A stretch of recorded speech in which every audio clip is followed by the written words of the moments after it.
Alors, dans les actualités de ce soir, on va parler de quoi? Alors, on va regarder un petit peu ce qui s'est passé du côté, malheureusement, de tous ces détraqués, soyons très clairs.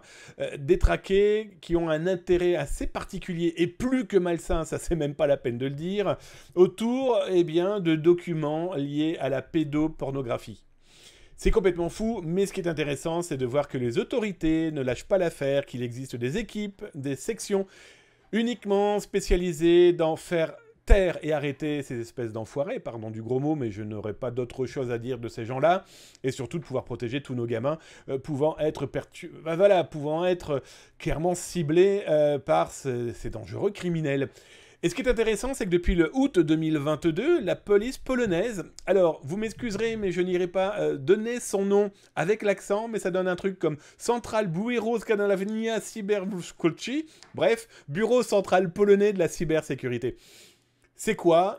Ce bureau est dédié à la lutte contre la cybercriminalité. Ils ont été arrêtés là, dans leurs autres missions, et ils en ont beaucoup, par Europol, en leur disant, on a repéré un certain nombre de pédophiles chez vous, sur votre territoire, il va falloir les arrêter et les faire taire. Et que s'est-il passé? Eh bien, il y a quelques jours, 82 perquisitions ont été orchestrées par plusieurs centaines de policiers, soyons très clairs. C'est quand même plus de 15 000 fichiers uniques. Quand on parle de fichiers, attention, on parle de fichiers uniques, c'est terrible, photos et vidéos. 350 unités de stockage numérique qui ont été saisies.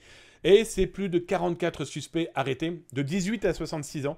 Alors je ne vous parlerai pas des documents qui ont été trouvés, je pense que c'est clairement pas utile. Non, ce qui est plutôt utile, c'est de savoir qu'Europol et le Centre national pour les enfants disparus et exploités, eh bien, ont permis d'arrêter ce réseau.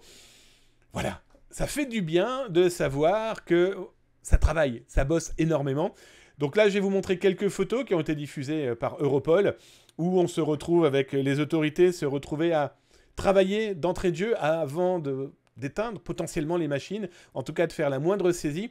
Et ce genre d'action, là, en temps réel, quasiment, des autorités, ont permis, par exemple, eh bien, dans 2 cas, des personnes arrêtées et mises en garde à vue, eh bien, de se rendre compte qu'ils étaient, par exemple, en conversation avec des jeunes enfants, dans lequel ils avaient réussi à convaincre les mômes en face eh bien, de potentiellement se rencontrer. Eh bien, heureusement, cette action va permettre au moins de sauver ces 2 mômes eh bien, qui éviteront de finir dans les griffes de ces enfoirés, soyons très clairs.